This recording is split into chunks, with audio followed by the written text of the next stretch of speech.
Veni Creator Spiritus, mentes tuorum visita, imple superna gratia, que tu creasti pectora.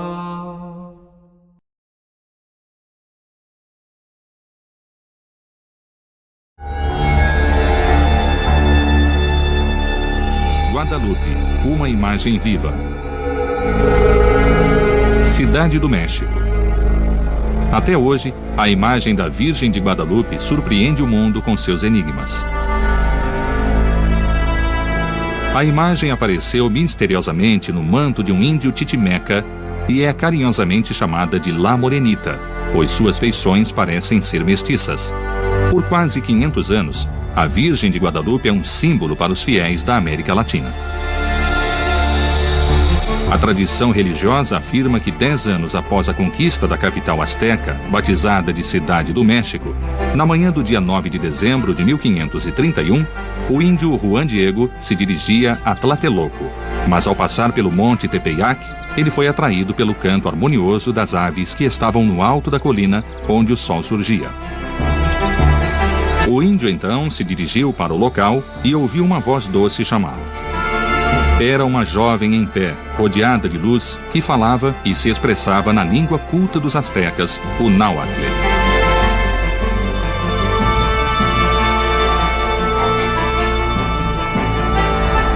E aí a Virgem disse: Juan Diego, eu te rogo, te suplico, eu, a Virgem Maria, Mãe do Deus querido para quem nós todos vivemos, o Criador do homem, dono de tudo o que existe, Senhor do céu e da terra, eu te envio ao bispo.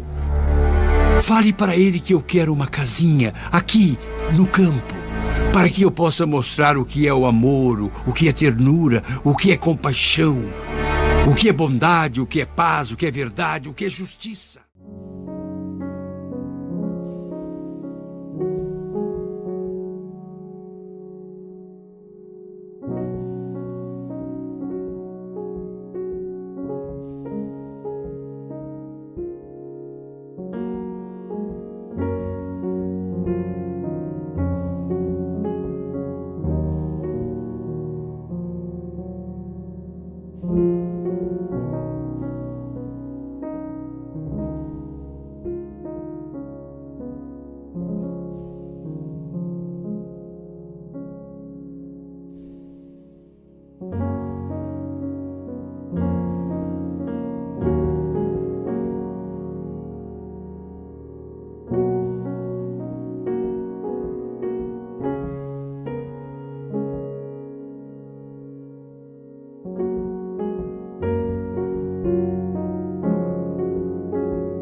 E Juan Diego apressadamente vai procurar o bispo.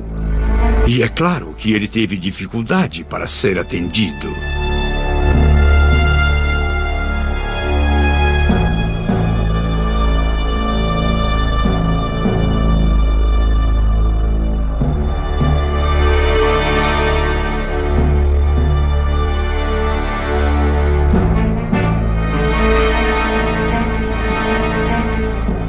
O bispo o recebeu, não acreditou e disse: volte depois, que eu te escuto com mais calma.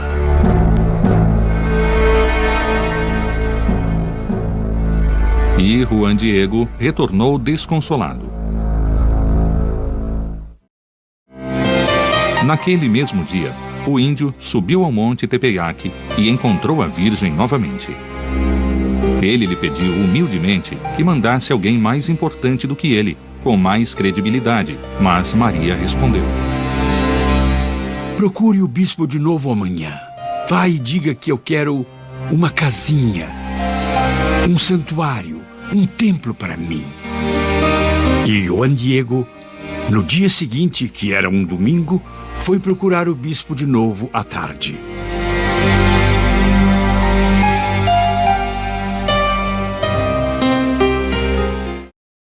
O bispo não acreditou e disse que queria uma prova, que queria um sinal para que conseguisse acreditar que era mesmo a Senhora do Céu que o enviava.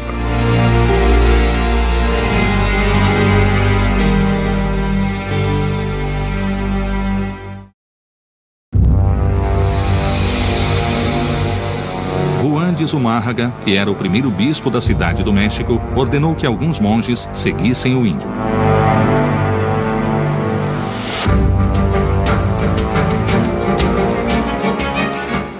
Os monges o seguiram por um longo trecho por dentro dos bosques, mas não conseguiram acompanhá-lo, e em determinado momento acabaram perdendo-o de vista. Chegando ao topo do monte Tepeyac, Juan Diego encontrou a Virgem mais uma vez. E quando ela ouviu da boca do pobre homem que o bispo queria uma prova, Maria pediu a Juan Diego que voltasse na manhã seguinte e ela lhe daria um sinal para que mostrasse ao bispo. Mas no dia seguinte, Juan Diego não apareceu. O índio tinha ido atrás de um médico, pois seu tio estava gravemente doente.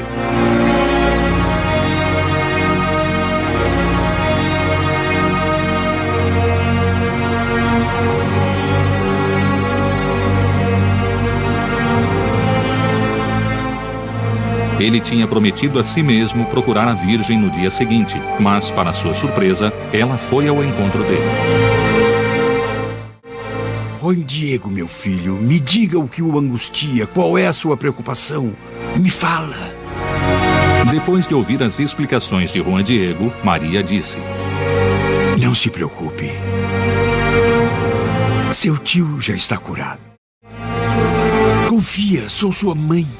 Agora sobe, vá para onde nos encontramos as outras vezes. Lá você vai ver umas flores. Corte-as e traga-as para mim. E Juan Diego foi correndo buscar as flores. Ele as colocou em seu manto e as levou para a Virgem.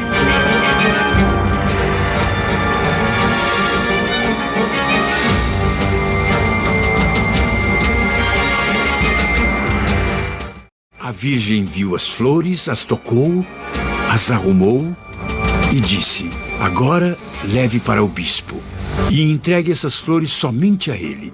Diga que é o sinal que a senhora envia do céu. E na manhã do dia 12 de dezembro, Juan Diego voltou a procurar o bispo para lhe entregar aquelas maravilhosas rosas de castela que nunca cresciam no monte Tepeyac, principalmente no inverno. Já na casa de Zumárraga, o índio precisou esperar muito tempo antes de ser recebido.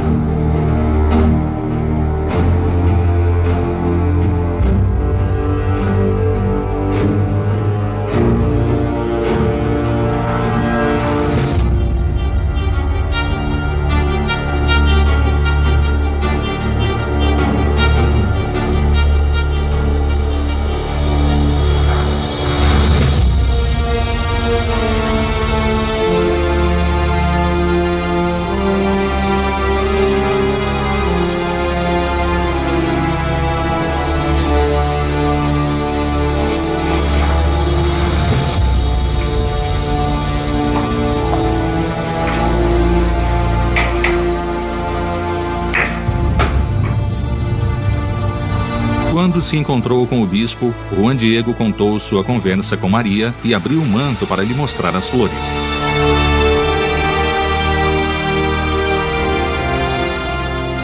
Naquele instante, sobre o tecido pobre, surgiu a imagem de Maria. Então, o bispo e todos os presentes caíram de joelhos diante do prodígio.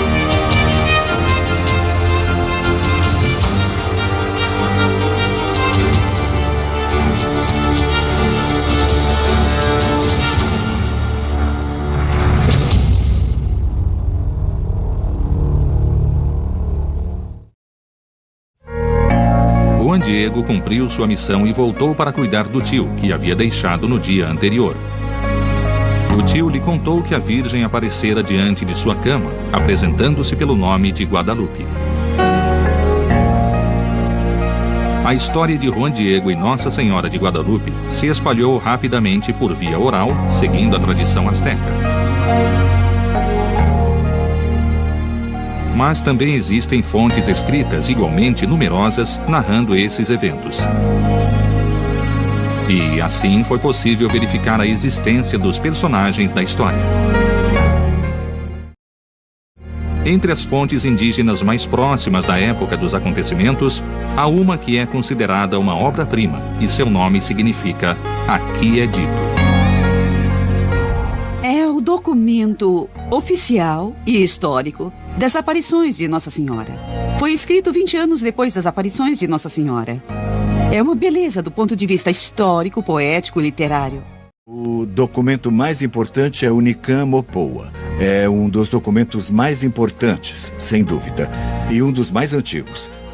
A cópia mais antiga que encontramos é mantida no arquivo de Nova York, nos arquivos públicos de Nova York, na Biblioteca Lenox, e foi escrito por Antônio Valeriano, um indígena sábio que estudou com os franciscanos tanto o espanhol quanto o latim. Dessa maneira, ele escreveu com caracteres em latim, mas com som em náhuatl.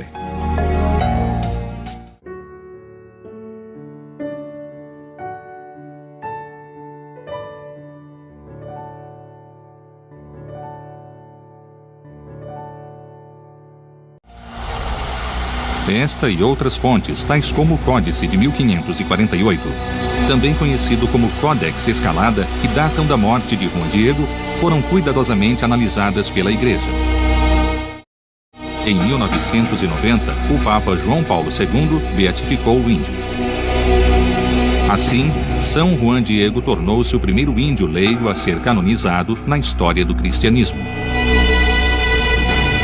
O manto de Juan Diego em que apareceu a imagem de La Morenita era um pano simples, também conhecido como capa e usado pelos índios mais humildes. Eram tecidos bem compridos que eles usavam para se cobrir. Às vezes dormiam a céu aberto, se cobriam com isso ou usavam para transportar objetos. Colocavam no manto as coisas que compravam no mercado. Era um tecido de múltiplas utilidades e era bem forte. Esse manto foi tecido em um tear de cintura com largura de mais ou menos 50 a 55 centímetros. E o manto de San Juan Diego era formado por 3 peças. A imagem cobriu 2 peças. Então podemos ver a união de 2 tecidos. E dá para notar a costura que corre verticalmente através da imagem.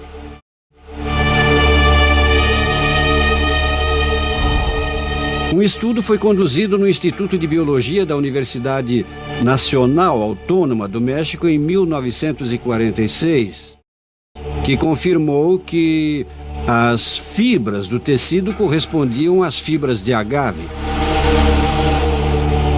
Além disso, os mantos não eram usados como telas de pintura. Miguel Cabrera, um dos grandes pintores do século XVIII, disse que era absurdo que algum pintor escolhesse aquele tecido, primeiro, porque era um pano grosseiro e, segundo, porque era composto por 2 pedaços de tecido. Quando se juntavam as pinturas, era preciso unir várias telas, mas ocultando a costura. Era impensável que um pintor deixasse a costura visível. E como um tecido feito de agave de natureza tão frágil pôde se manter conservado por tanto tempo?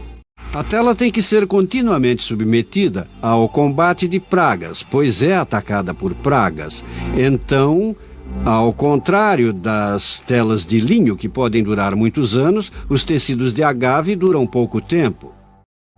E essa é uma das questões que surpreendeu, digamos assim, muitos pesquisadores, pois o material se manteve conservado por mais de 475 anos, em comparação com outros tecidos que foram feitos com um material bem semelhante ao do manto e que não duraram mais de 10 anos.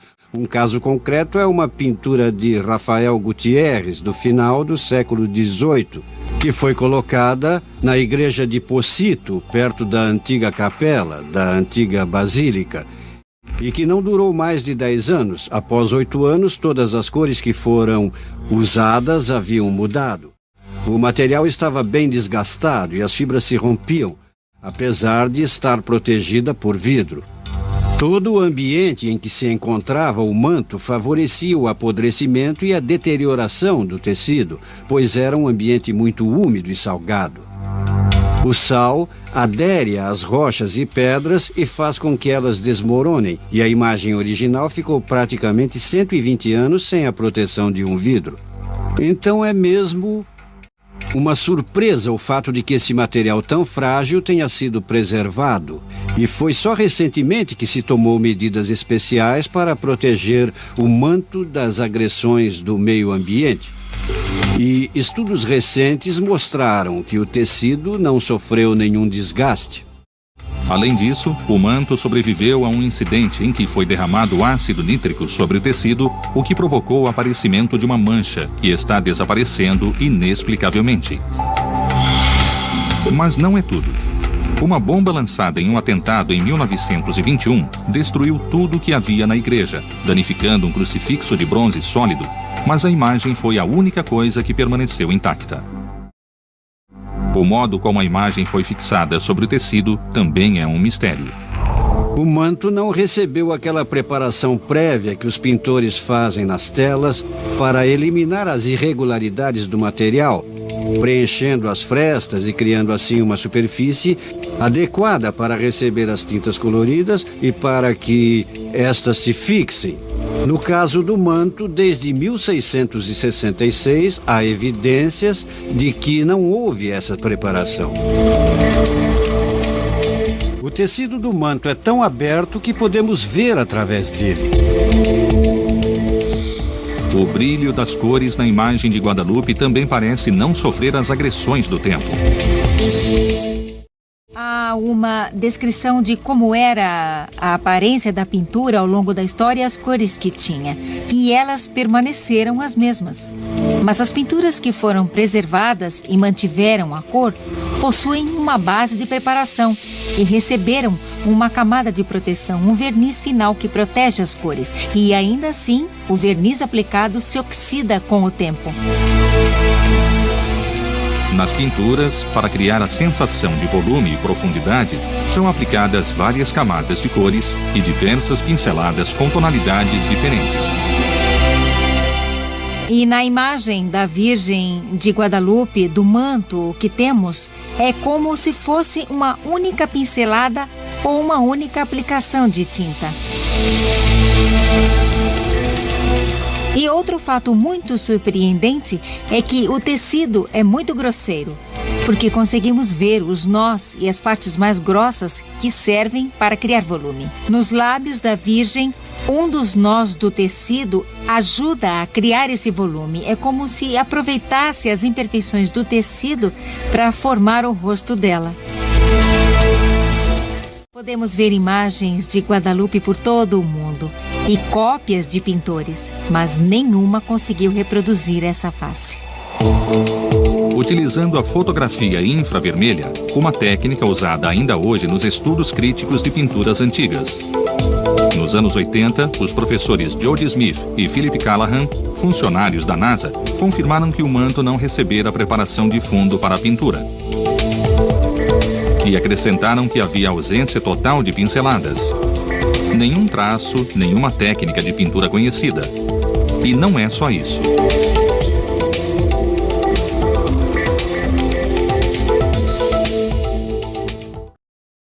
Dr. Callahan conclui, depois de realizar os estudos, primeiro que não podia determinar o tipo de pigmento usado.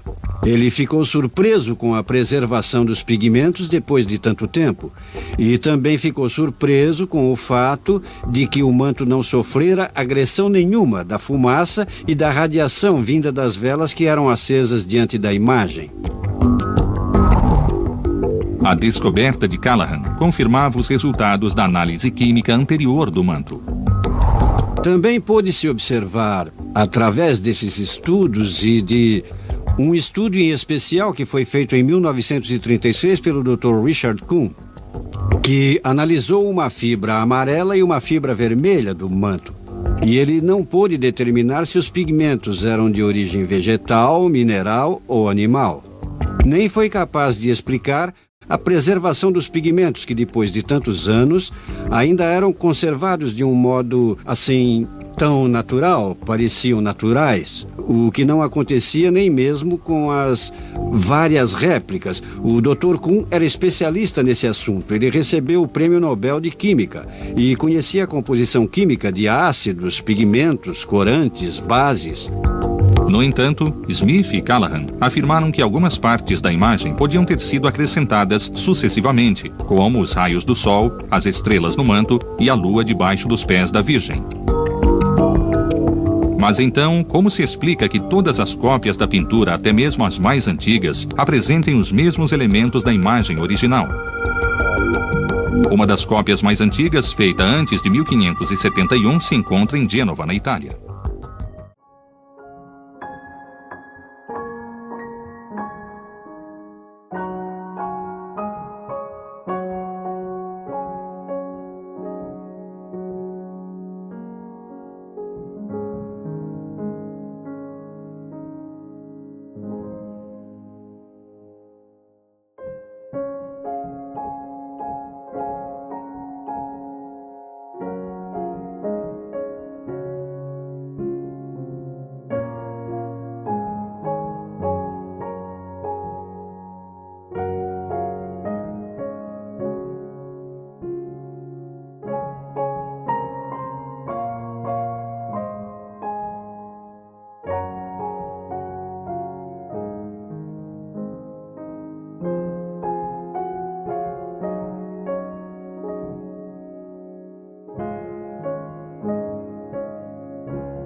Esta imagem chegou à Itália pelas mãos de Filipe II, o rei da Espanha, que a ganhou de presente do segundo bispo da Cidade do México.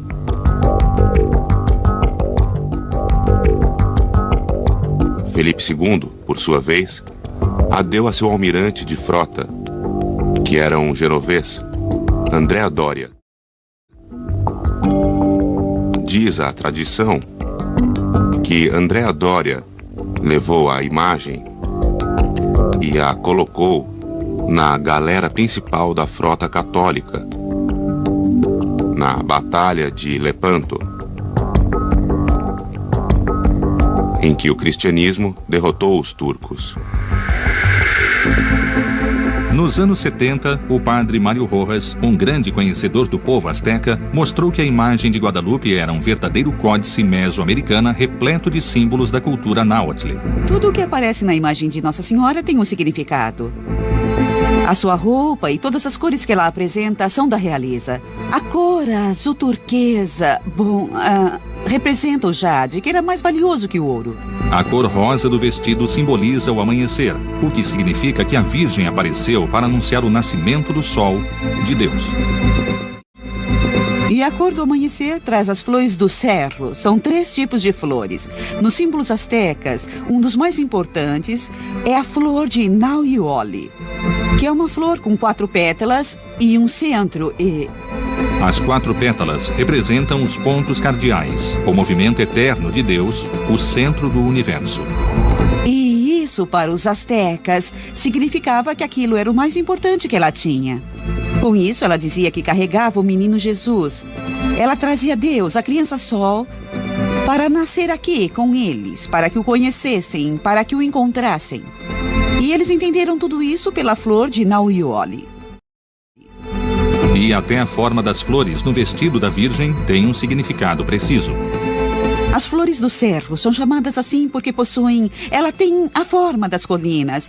É assim que as colinas são simbolizadas em mapas.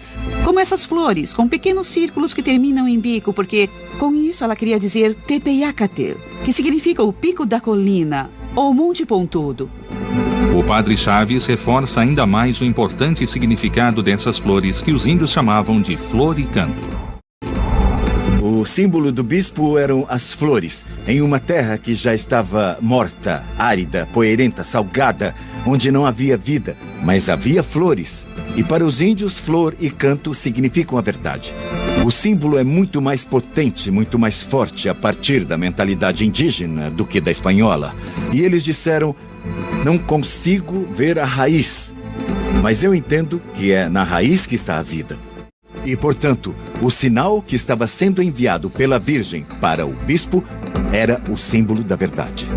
E tudo isso que eu acabei de dizer, os índios entenderam porque fazia parte da vida deles, fazia parte da cultura deles, e eles entenderam perfeitamente que era algo nobre. Além disso, ela era a imperatriz, porque somente o imperador Montezuma podia usar o manto azul, que significava céu cravejado de esmeraldas, ou seja, era um azul esverdeado. E ela era mãe, porque estava grávida de Deus Todo-Poderoso, porque lá estava a flor de 4 pétalas. Ela era sempre virgem, porque, como as donzelas, usava os cabelos soltos, penteados para baixo, simbolizando a virgindade. Portanto, os índios viram no cabelo o sinal de virgindade e na fita, a maternidade. Na cultura asteca, quando uma mulher estava grávida, ela usava uma fita roxa na cintura. Mas as estrelas do manto também eram um mistério. O Dr. Juan Homero Hernandes Illescas realizou um estudo especial juntamente com 2 doutores em astrofísica, Canto Ilha e Armando Garcia de León, da Universidade Nacional Autônoma do México.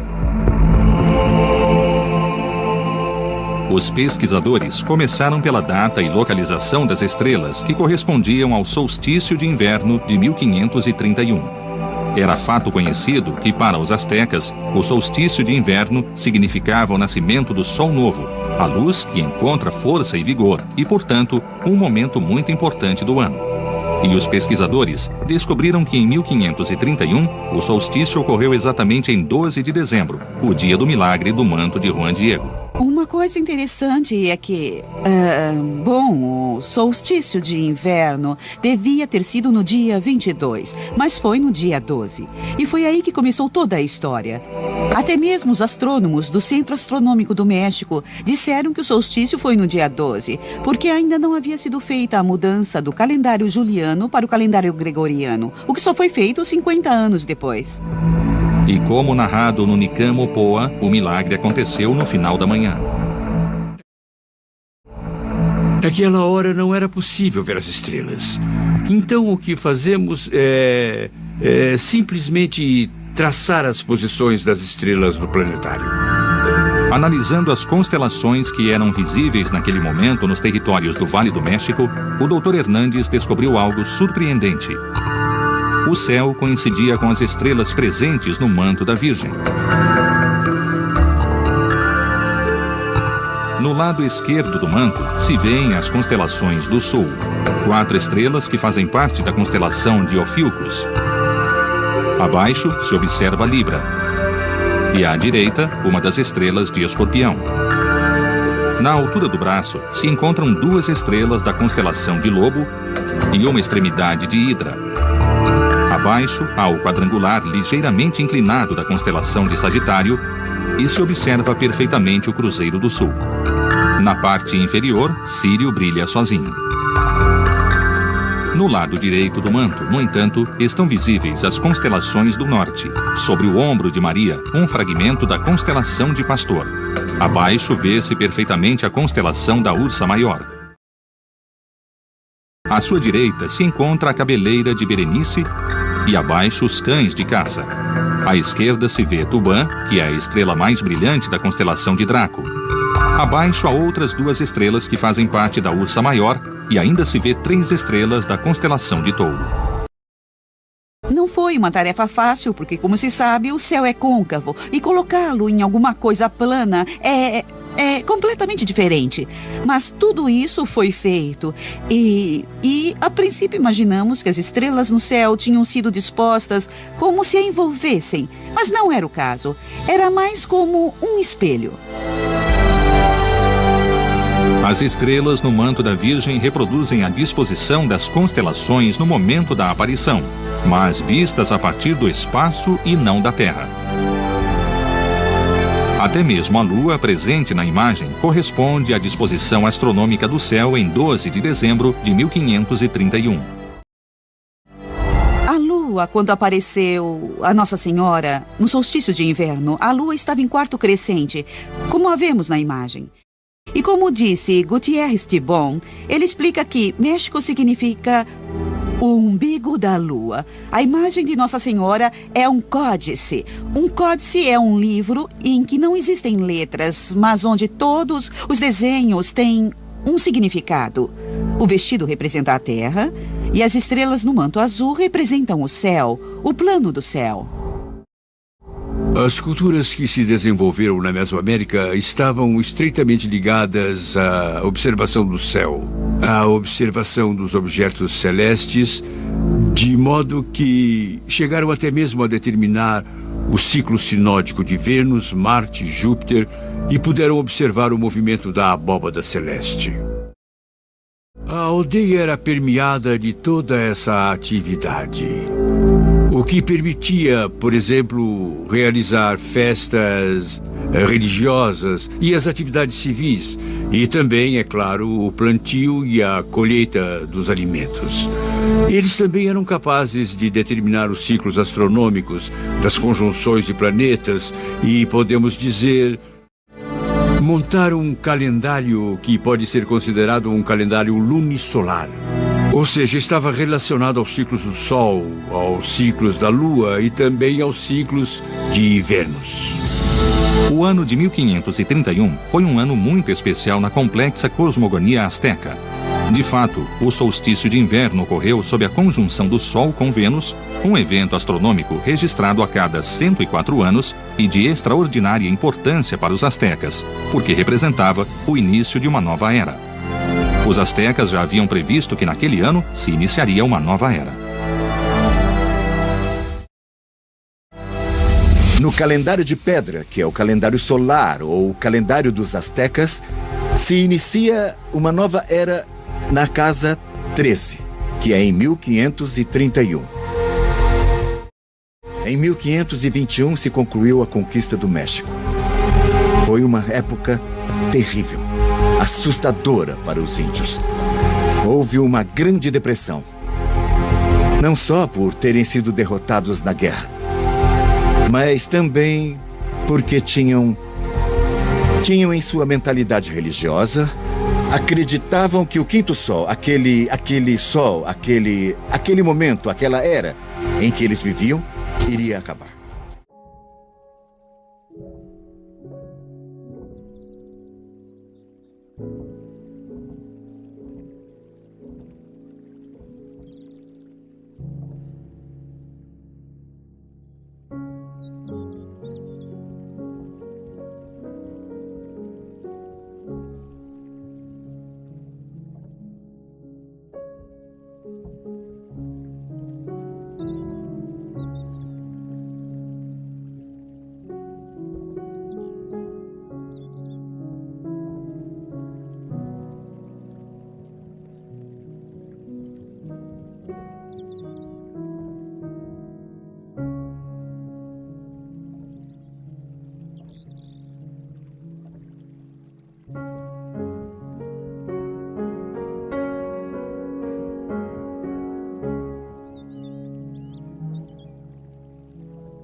Mas então, quem teria pintado essa imagem que representa uma síntese perfeita entre a iconografia cristã e a cultura mesoamericana?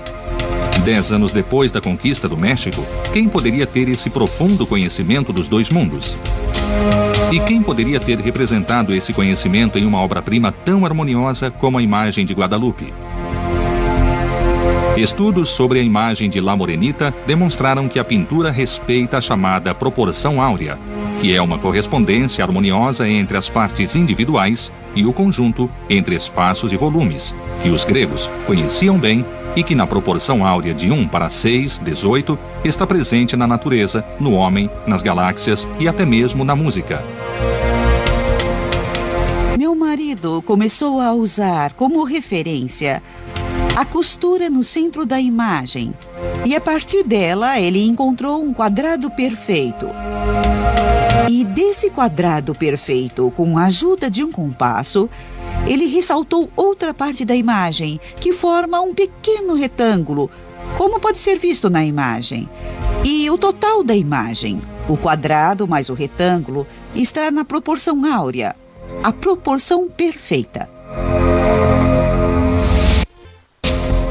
Em 2008, um matemático chamado Fernando Ojeda Llanes fez uma incrível descoberta usando como base os estudos de Pitágoras sobre matemática e música. Utilizando o retângulo áureo da imagem como ponto de partida, o matemático obteve um pentagrama, descobrindo que os símbolos no vestido e as estrelas do manto se encaixavam perfeitamente como pausas e notas musicais. O resultado foi a descoberta de uma melodia real e verdadeira na figura da Virgem de Guadalupe.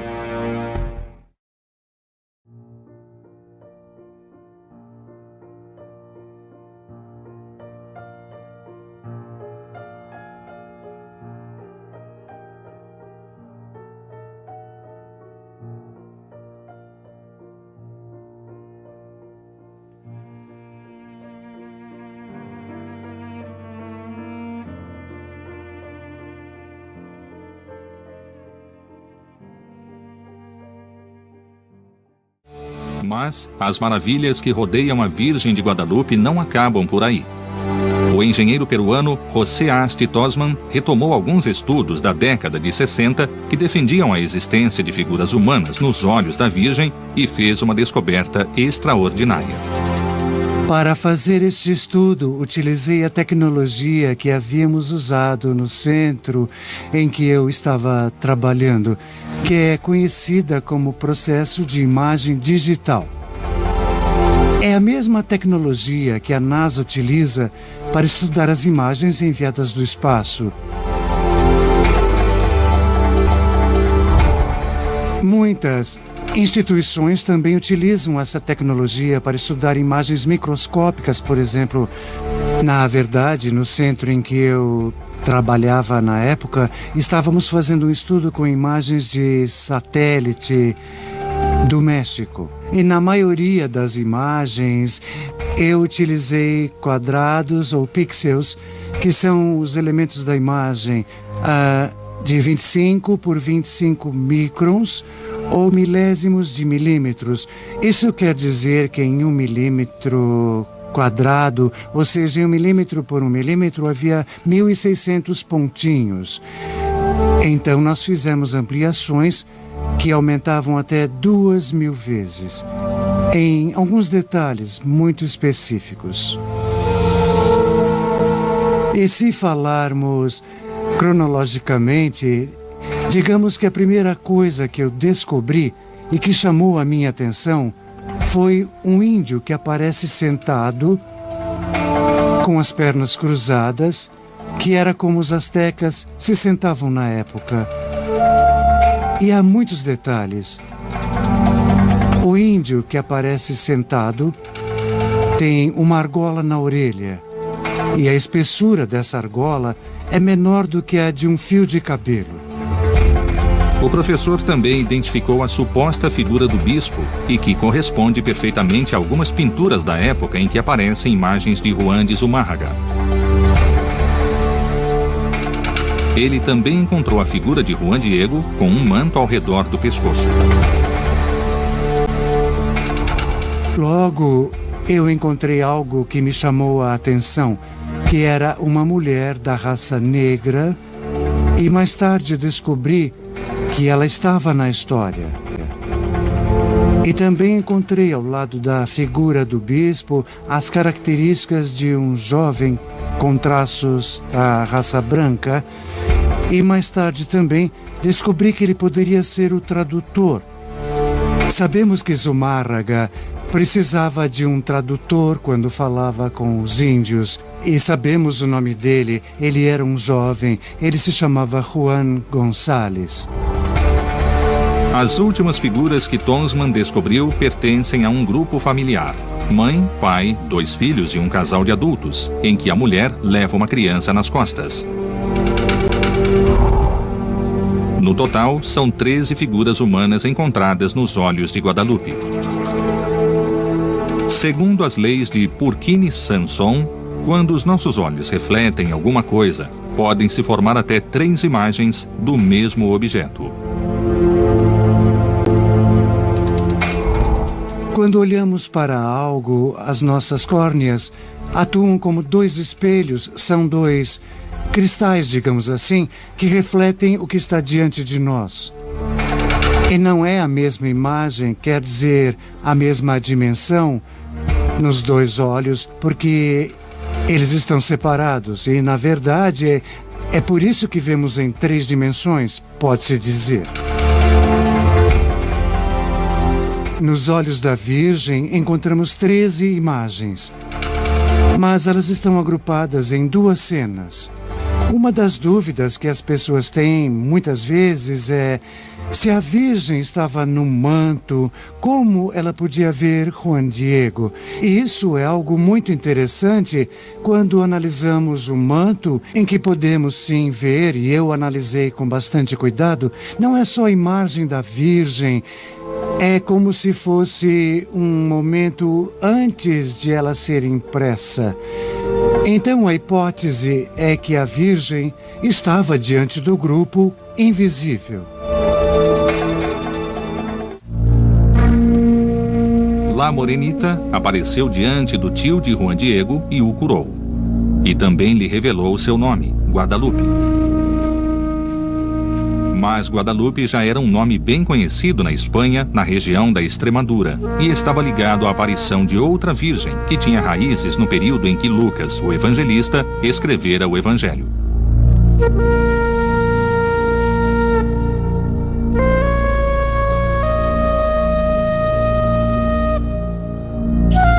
Sem ter conhecido Jesus pessoalmente, São Lucas conversava com aqueles que tiveram a oportunidade de ouvi-lo ou encontrá-lo, reunindo seus testemunhos. E o apóstolo Paulo teve um papel fundamental na formação de seu evangelho. O evangelista o acompanhava em suas longas viagens da Palestina à Grécia, fazendo inúmeras perguntas a respeito de Cristo. Ele também esteve presente durante os sermões que o apóstolo pregava.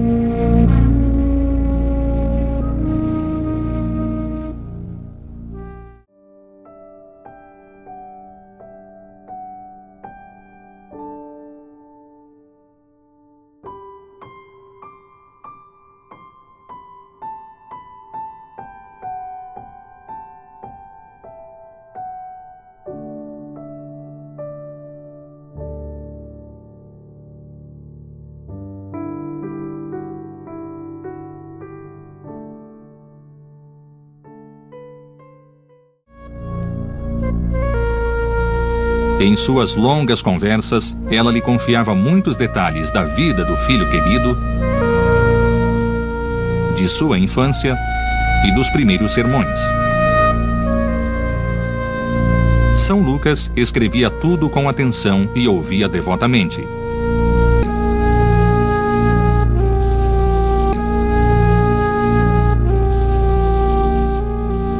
Além de ser evangelista, São Lucas era médico e artista. A Virgem foi tema de muitas pinturas e esculturas atribuídas a ele. E de uma delas, parte a incrível história que nos coloca em contato com a Virgem de Guadalupe, no México. É uma estatueta representando a Virgem com um menino e que foi colocada ao lado do corpo de São Lucas quando ele morreu em Tebas. Mas como essa estátua saiu da Grécia e chegou à região da Extremadura, na Espanha? Acredita-se que a estátua tenha sido levada de Tebas a Constantinopla, junto ao caixão de São Lucas, por ordem de Constâncio, imperador do Oriente, em 357 d.C.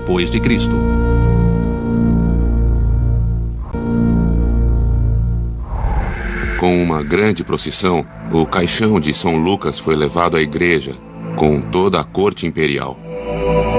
À frente de todos ia o bispo de Constantinopla, Macedônio, que trazia essa estátua com as mãos erguidas, enquanto a procissão chegava ao altar central.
Mais tarde foi revelado que a estátua havia sido um presente do imperador do Oriente, Maurício, ao futuro Papa Gregório Magno, quando este ainda fazia parte da corte imperial como embaixador do pontífice. Quando Gregório voltou a Roma, tinha duas imagens da Virgem. Uma era em forma pictórica, a outra era a estátua de madeira que ele levara consigo para Célio.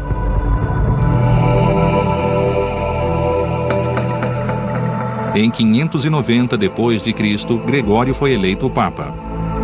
Mas a estátua de São Lucas não permaneceu por muito tempo em Roma.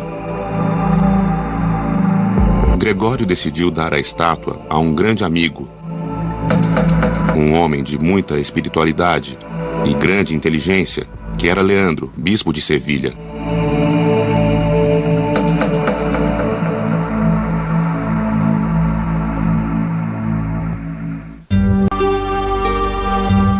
A estátua ficou no altar da Catedral de Sevilha durante quase um século, mas desapareceu durante a invasão árabe à Espanha. Diz a tradição que alguns clérigos a levaram para um local seguro. Eles a colocaram em uma bolsa e fugiram para o ocidente, percorrendo a antiga estrada romana, a Rua dos Lusitanos, que atravessava Portugal de norte a sul. Eles se detiveram em Mérida por algum tempo e depois continuaram a fugir dos invasores. Assim chegaram a Cáceres, no centro da Extremadura.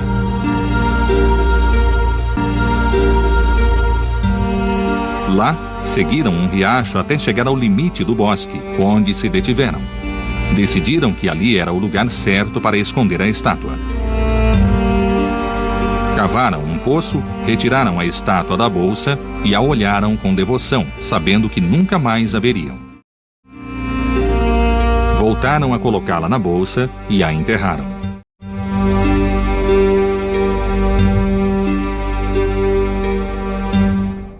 Dessa estatueta, é óbvio que não se soube mais nada. Mas continua a se falar disso nas lendas dos povos daquela região, nas aldeias daquele lugar. Histórias que narravam acontecimentos estranhos.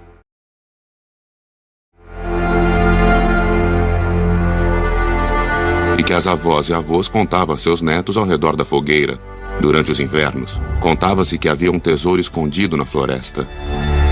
Por 600 anos, a estátua de São Lucas foi esquecida, até ao verão de 1329.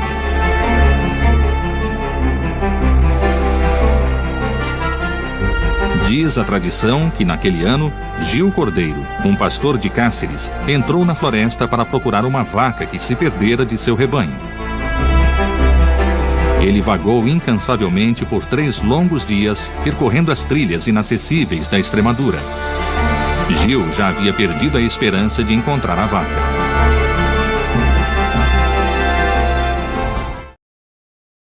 Ele caminhou ao longo de um córrego que se chamava justamente Guadalupe, porque os árabes o haviam chamado assim.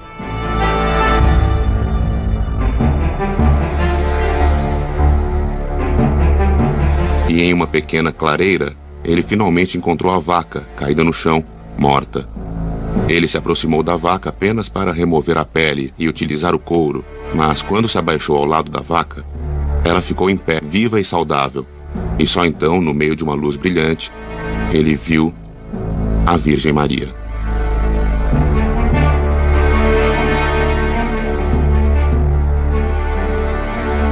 Maria pediu ao pastor que fosse buscar os frades do povo e disse que deveriam cavar onde o animal estava, pois lá encontrariam uma estatueta de madeira que deveria ser venerada. O pastor, transtornado, voltou para a aldeia e na manhã seguinte, ao chegar em casa, contou à esposa o que acontecera. A esposa, mais tranquila com o retorno do marido, lhe disse que o filho que estava gravemente doente fora curado naquele momento. Gil, então, foi com alguns amigos anunciar o milagre para os clérigos da aldeia. Todos foram juntos contar aos sacerdotes o que a Virgem tinha dito. E eles destacaram principalmente uma frase que a Virgem dissera: que aqui seja construída uma pequena casa onde todos os pobres que aparecerem recebam pelo menos uma refeição por dia. Os sacerdotes se dirigiram ao local da aparição, escavaram e realmente encontraram a estátua de madeira, esculpida por São Lucas.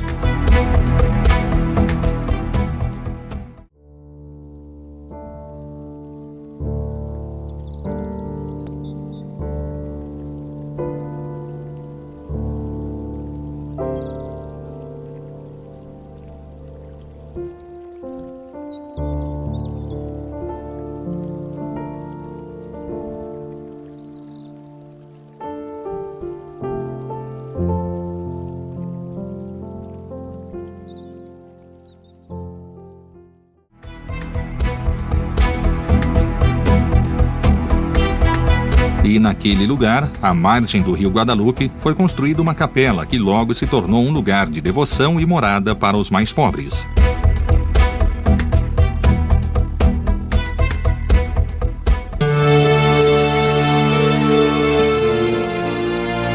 Os reis da Espanha, Fernando e Isabel, tinham o costume de visitar o santuário.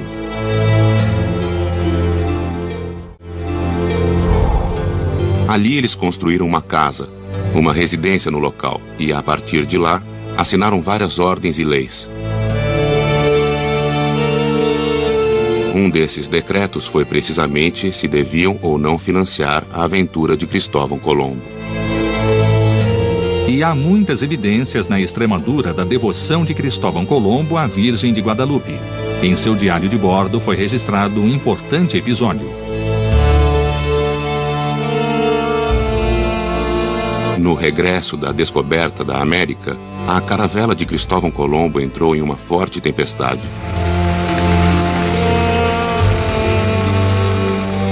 Naquele momento terrível e assustador, Colombo reuniu a tripulação e fez uma promessa.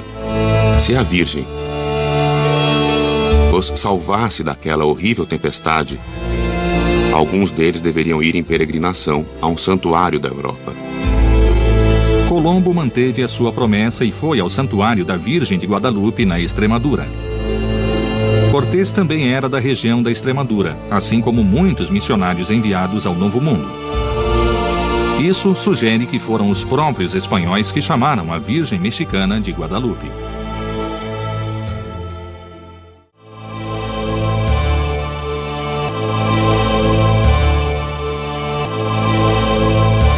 Além disso, naquela época, os dois povos ainda estavam bem longe de se conhecerem e se compreenderem. Após o decreto de Carlos V, o ministro dos franciscanos na Espanha, Francisco de Los Angeles, enviou um grupo missionário chamado os 12 Apóstolos do México. Mas eles não conseguiram converter a antiga aldeia. Os primeiros anos de evangelização foram muito difíceis. É evidente que uma evangelização assim era impossível. Era impossível e titânica. Imaginem que antes de 1531 havia cerca de 35 missionários franciscanos, pouquíssimos dominicanos e alguns padres diocesanos para realizar essa tarefa monumental com uma multidão de cerca de 23 milhões de índios. O resultado disso foi que os espanhóis entre si se matavam, roubavam e cometiam injustiças terríveis e graves entre eles. O próprio Zumárraga foi vítima de um atentado por parte da primeira audiência, que era o governo espanhol no México, e escreveu ao rei Carlos V contando a trágica realidade da colônia. Essa referência ao bispo é muito importante, é um ponto-chave para mim. E era um bispo espanhol.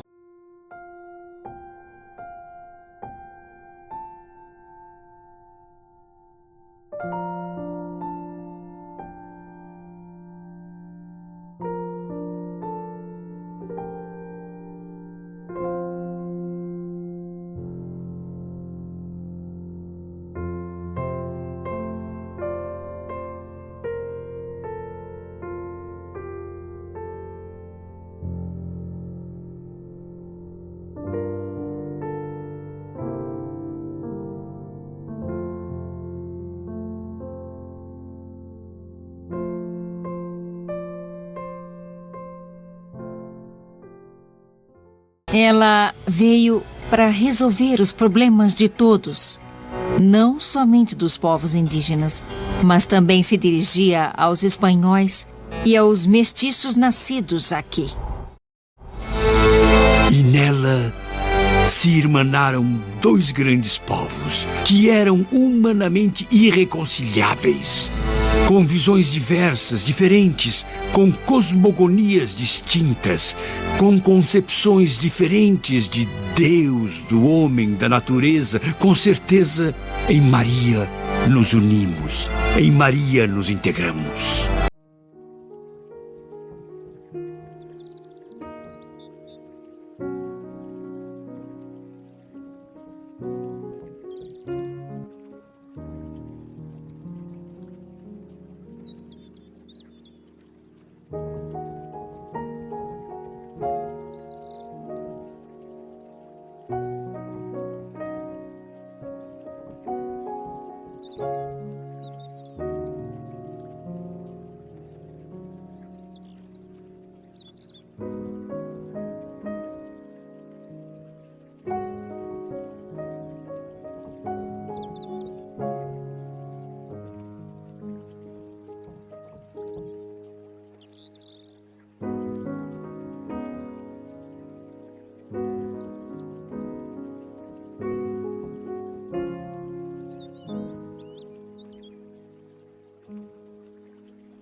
alcance da mensagem que a Virgem de Guadalupe incorporou à sua própria imagem foi enorme na América Latina.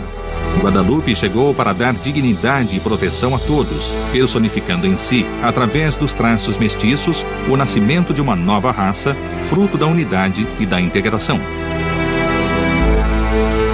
E é por isso que Guadalupe se tornou o símbolo do povo mexicano, que surgiu de uma união inicialmente muito violenta. Ela tem uma espécie de futurismo, não é?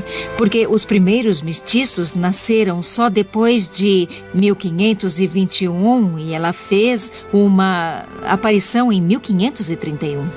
A imagem de La Morenita é o único exemplo de interculturalização perfeita existente na história. Porque Maria tocou o coração dos índios, que compreenderam através de sua imagem que podiam confiar nela. E tocou o coração dos espanhóis, que a reconheceram, compreendendo a dignidade dos povos indígenas, que ela vinha ensinar através da representação dos símbolos dessa cultura. Tudo isso teve um impacto incrível. Está nos anais da história que, após todas as aparições, milhões de pessoas foram batizadas. Não milhares, milhões. A aparição da Santíssima Virgem ajudou imensamente no projeto catequizador que, naquele momento, enfrentava dificuldades extremas. Era óbvio que, em condições tão difíceis, houve, digamos assim, um fator externo inexplicável que contribuiu com essa grande conversão que ocorreu na população do México. E esse fator externo foi a Santíssima Virgem, é no que acreditamos. A imagem de Guadalupe parece ter o que chamamos de dom de línguas, isto é, ela fala a cada um em seu próprio idioma. Aos cientistas fala pela ciência, aos historiadores pela história, aos antropólogos pela antropologia. E ao longo da história podemos imaginar que nas aparições do século XVI, ela tenha falado aos índios através dessa imagem, que para eles era um códice. Para os índios a imagem era um modo de se comunicar. E eles leram nessa imagem uma série de mensagens, uma mensagem de amor.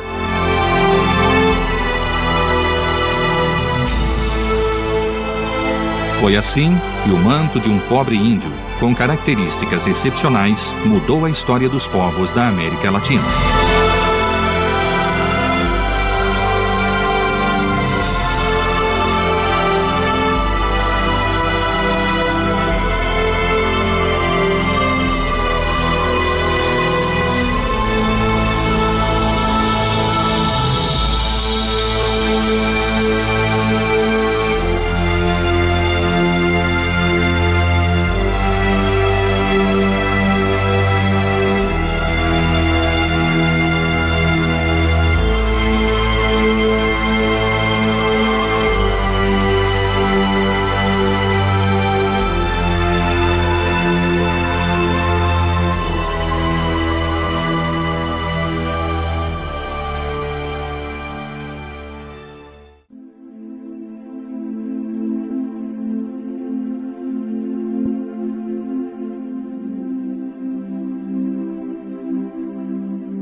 Orate celi de super, et nubes pluant justum. Rorate celi de super, et nubes pluant